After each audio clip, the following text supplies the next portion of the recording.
Nah, untuk menanggulangi bias-bias itu tadi, ada beberapa hal yang bisa dilakukan. Yang pertama, randomisasi atau randomization. The control group should be as similar as possible to the test group in as many way as possible. Jadi, kelompok kontrol harus similar, ya, mirip dengan kelompok perlakuan. Ya kan? Nah, supaya ini dua-dua ini mirip, maka harus dilakukan randomisasi dari satu satu kelompok gitu, maka kemudian kita random ke alokasi ke dua grup gitu supaya dua-duanya similar. Randomization ensures that every participant has the same known probability of receiving or not receiving the treatments being compared. Jadi kalau itu pakai intervensi perawatan ini semuanya gitu, antara yang eh, semua orang di dalam randomisasi itu kalau dengan randomisasi itu punya kemungkinan untuk jadi dalam kelompok kontrol maupun kelompok perlakuan yang sama. This way, any characteristic either known or unknown that might influence the result itu akan terkendali. This reduces the possibility that the outcomes arises from one of these factors known as confounder. Jadi ini juga dengan randomisasi itu kalau ini apa namanya jenis kelamin, umur, kemudian sosial ekonomi status itu status sosial ekonomi itu adalah confounder, maka dengan randomisasi ini diharapkan tidak mempengaruhi hasil penelitian.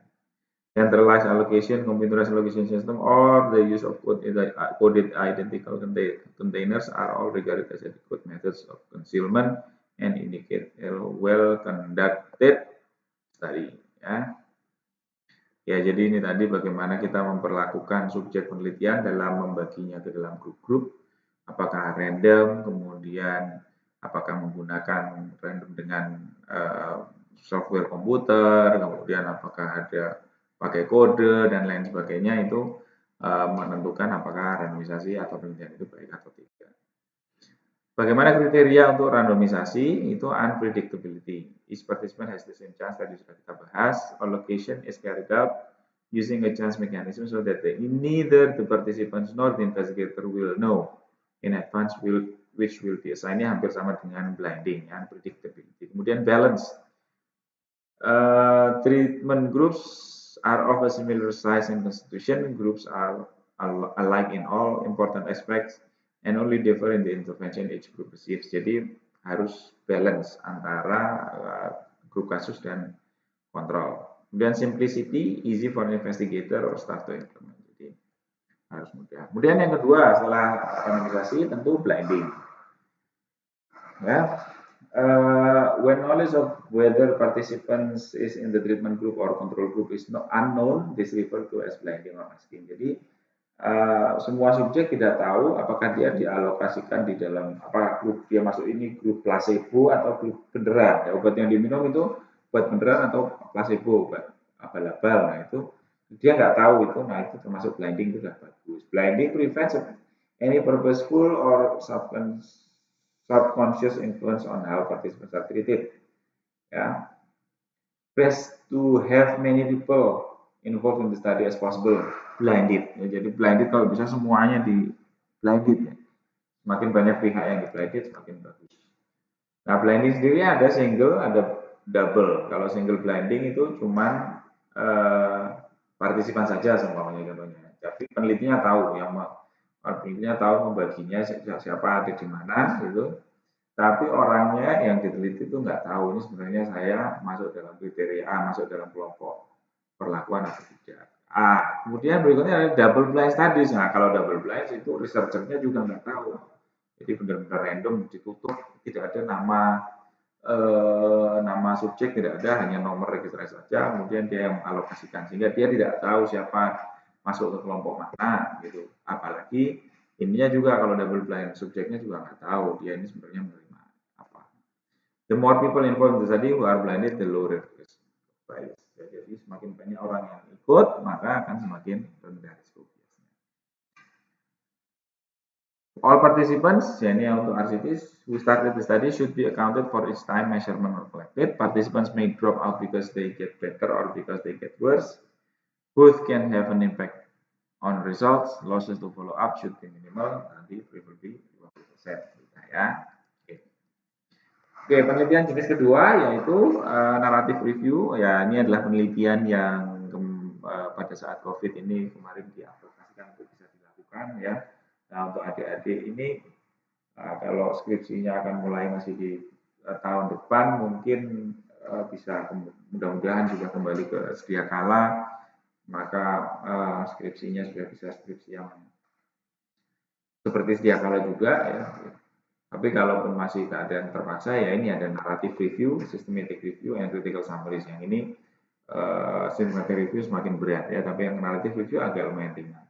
While clinical trials are the basis for good evidence, there is not always time to search for, read, and appraise. Nah, ini sebenarnya adalah bahwa oke, kalau arsitis, ya, penelitian langsung itu memang adalah yang paling baik. Nah, tapi kadang-kadang kita tidak punya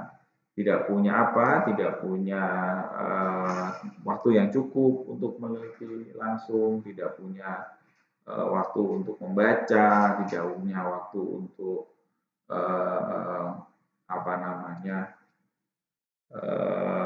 melakukan penelitian. Nah, jadi itu bisa kita menggunakan beberapa narrative review ini tadi atau systematic review. However, not all reviews are created equal. Narrative review or literature review ini yang paling mudah.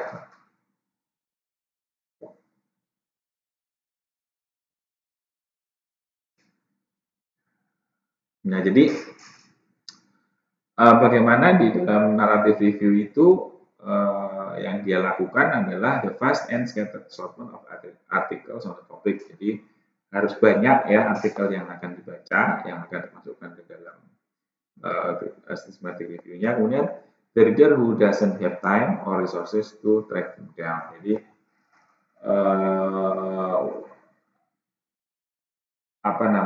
supaya banyak temanya, jadi fast itu fast itu luas ya, temanya luas sehingga nanti akan mudah untuk di-track oleh orang-orang yang mencari referensi.